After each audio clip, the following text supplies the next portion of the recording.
Hello everyone, আসসালামু আলাইকুম।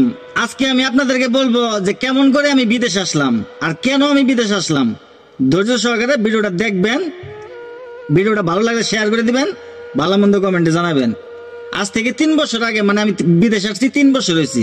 3 বছর আগে ঢাকা সিটাং মোটামুটি ভালাই গাড়ি গুড়ি চালাইতাম। উত্তরবঙ্গে সারা বাংলাদেশ কমার বেশি আমি একটা ডিস্ট্রিক্ট গাড়ি চালাইতাম, আপনারা তো জানেনি। 3 বছর আগে এক সময় হঠাৎ করে মার্কেট এমন ডাউন হয়েছে, আঙ্গো টাঙ্গাইল মধুপুর তনে চিটাং তনে ঘুরাইলে 1000 টাকা নিয়ে বাদ যাইতে পারি না। এমন পঞ্চগড় তেতুলিয়া বাংলা বান্ধা তনে ঘুরাইয়া 1000-1500 টাকা নিয়ে বাড়ির যাওয়া খুব টাফ, খুব কঠিন হয়ে যাইত। হঠাৎ করে আমি একদিন সকালবেলা চিটাং তনে আসছি, চিটাং তনে জামালপুরের ডিউটিন বেড়ে আসছি। ডিউটিন নামাইয়া পরের দিন গেছি মধুপুর স্ট্যান্ডে একটা টিপ ধরবো।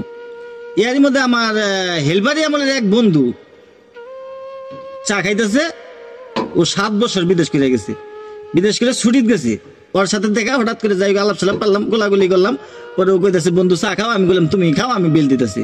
যাই দুইজনে বৈশা বৈশা চা খাইতে গেতে ওই আমার বলতেছে দোস্ত কেমন দিন কাটতেছে আর কেমনে কি আসে বিষয়, দিনকাল কেমন, ইনকাম কেমন হইতেছে। আমি বললাম দোস্ত মোটর গাড়ির অবস্থা বেশি ভালো না, ইনকাম নাই। পরে কইতেছে, পরে আমি ওরা জিগাইলাম তাহলে দোস্ত কি ভাই কি তুমি যে বিদেশ 7 বছর করে আইলা কেমনে কি? কয় 7 বছরে দোস্ত আমি 70 লক্ষ টাকা কামাই করছি। এরকম আমি যে গাড়িটা চালাই এরকম একটা গাড়ি চালাই।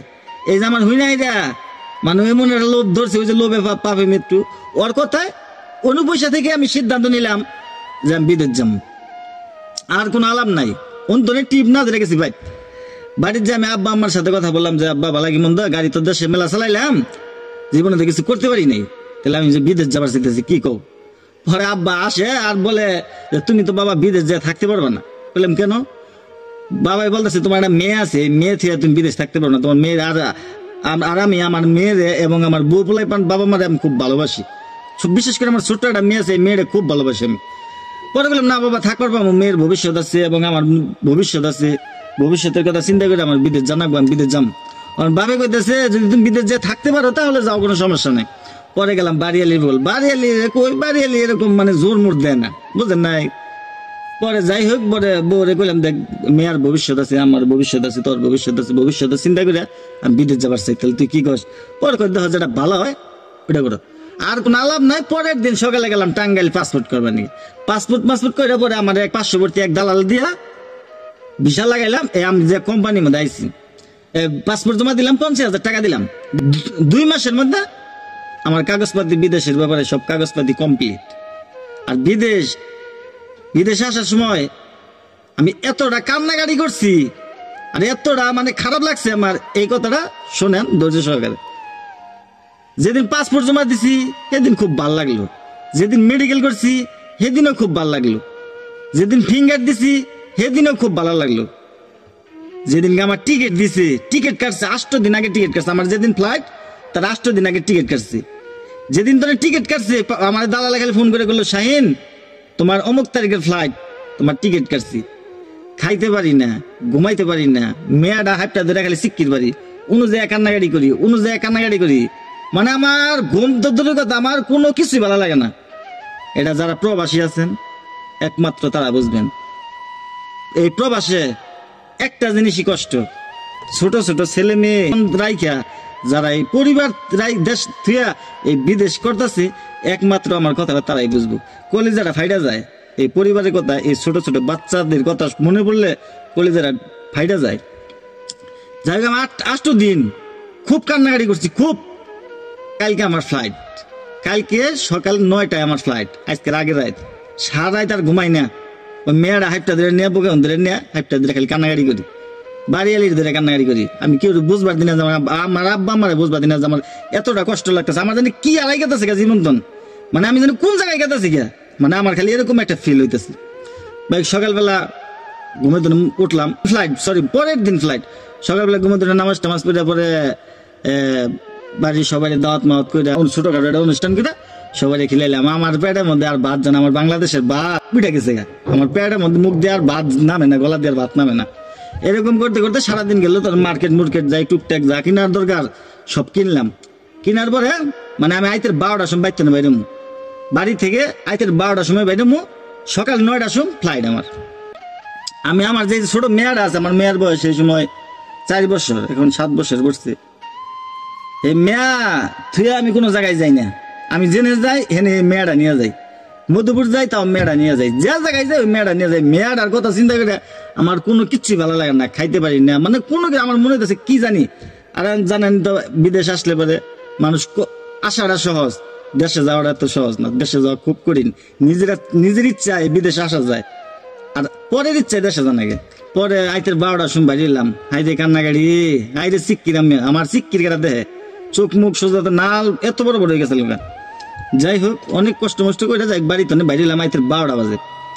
বাইরে আবার এয়ারপোর্ট আইলাম, এয়ারপোর্ট আওয়ার পরে আমার আব্বা আইসে, আমার শ্বশুর আসছে, আমার ছোট ভাই আসছে। আসার পরে পরে আমার বিদায় করে দিল, আইতের 2টা বাজে আমার এয়ারপোর্টে ঢুকাই দিল। পরে এয়ারপোর্টে ঢুকলাম, ঢোকার পরে পরে ইমিগ্রেশন পার কাগজপাতি সব বাবারটা করে পরে যেমন বসে হইলাম। সকাল 9টায় ফ্লাইট, পরে বিমানে উঠলাম। ওটা পরে সৌদি আরব নামাই দিয়েছে মনে হয় মাগরিবে রাখ দিয়ে একদিন। পরে আমার যে রিসিভ করবো ওরা ফোন দিলাম, পরে ও রিসিভ করে অফিসে নিয়ে গেল। অফিসে যায় কোনো ঘুমাও, কোনো হুবার দিল আর কোনো থাকবার দিল। মানে আসলে তো বাংলাদেশে রাজার হালে চলছি, গাড়ি চালাইছি ঠিক আছে, কিন্তু রাজার হালে চলাফেরা করছি। এই সৌদি আরব তো ফাটা সিঙ্গির মধ্যে বইটা গেছি গা। যাই হোক সারাই তো ওরকম ভাবে কাটাইলাম।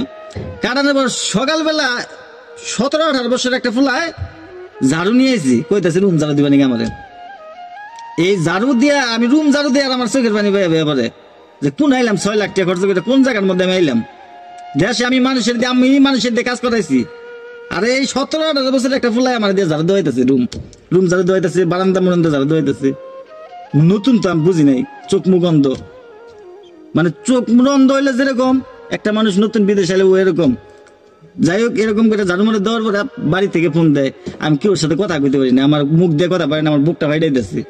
এরকম করে 2 দিন ওই জায়গায় রইলাম।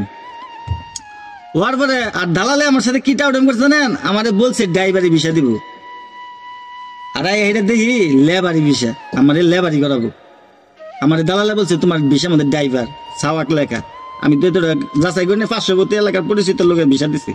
যাই হোক আমার হেড অফিসে সাইন করবাকে দিছি, লেবারির মধ্যে 600 টাকা স্যালারি। আমি বললাম আমি তো ড্রাইভার, আমি তো লেবার না। কয় তোমার ভিসার মধ্যে লেবার নেখা। আমার হেসম বুকটা সোদা ফাইটাই দিয়েছে। আমি 18 বছর গাড়ি চালাইছি, আমার জীবনে কোনোদিন এক কোদাল মারিও গাড়ি নেই, আর বাড়ি কোনো কাম করি না। আমার জীবনে গাড়ি চালানি ছাড়া অন্য কোনো কাম করি নাই। যাই হোক পরে আমি ওই যে সই করতে চাই আমি কইলাম দেখ আমি বাংলাদেশে গাড়ি চালাইছি, আমি গাড়ি চালাম, আমার অনেক দেশে বাড়িতে আমি দেশে যাবো। পরে কইতেছে সমস্যা নাই, তুমি সাইডে যাও আলবা হাঙ্গর সাইডে যাও, তুমি যদি গাড়ি চালাইতে পারো তোমাকে গাড়ি দেওয়া হবে, কোনো সমস্যা নেই। যাই কোনো সাইনমেন্ট করে আমি বিদেশ বাড়ি আইছি, সাইনমেন্ট করে পরে আলবা হাইলাম। আর পরে এনুকার যে বড় অফিসার আছে, বড় মুদির, ওরে কইলাম দেখ আমার তো দালালে এরকম করছে, আমরা তো দেশে গাড়ি গুড়ি চালাইছি, আমি এতদিন গাড়ি চালাইছি দেশে, সমস্যা নেই। তুই কি গাড়ি চালাস? আমি বললাম আমার যে কোনো গাড়ি দিবি আমি চালাইতে পারবো, সমস্যা নেই, যে কোনো গাড়ি দিবি আমি চালাইতে পারবো। পরে গাড়ি আমার এই আমি যে গাড়ি আমি বসে আছি, কইতেছে এই গাড়ি চালাবি? আমি বললাম এই গাড়ি নেই, আর তুমি যে কোনো গাড়ি দিবি আমি চালাইতে পারবো। ওইটা চালাচ্ছেন দেখি।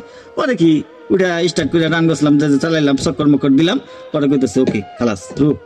পরে কইতেছে গাড়ি নিয়ে যান, নতুন গাড়ি একদম প্যাকেট গাড়ি দিছে আমাদের, মানে 1 কিলো চাল না, ঠিক আছে। এরকম করে বিদেশ আসছি। ওই যে কথায় আছে না, লোভে পাপে মৃত্যু। ওই আমার এক বন্ধু 7 বছরে 70 লক্ষ টাকা কামাই করছে, এই লোভে করে বিদেশ আসছি। যাই তারপরে আলহামদুলিল্লাহ ভালো আছে, খারাপ না। ওই যে 7 বছরে যে 70 লক্ষ টাকা কামাই করছি, ওই কম বলছি, আর বেশি কামাই আছে এই গাড়ির মধ্যে আলহামদুলিল্লাহ। এই সৌদি আরব যারা এই বলদিয়ার ময়লার গাড়ি চালায়, একমাত্র তারা বলতে পারবো যে এই বলদিয়ার গাড়ির মধ্যে কি আছে। বলদিয়ার গাড়ির মধ্যে মাসে 1 লক্ষ টাকা কামাই আছে, যে কোনো ড্রাইভারের এই বলদিয়ার গাড়ির মধ্যে 1 লক্ষ টাকা কামাই আছে। আর একটা লেবারের নিচে 70 থেকে 80,000 টাকা ইনকাম আছে এই গাড়ির মধ্যে, ঠিক আছে। সবাই ভালো থাকবেন, সুস্থ থাকবেন। সুস্থ বেলে আসছি, সুস্থ বেলে যেন বাড়ি যেতে পারি, এই দোয়া করবেন আপনারা, ঠিক আছে। সবাই ভালো থাকবেন। আসসালামু আলাইকুম।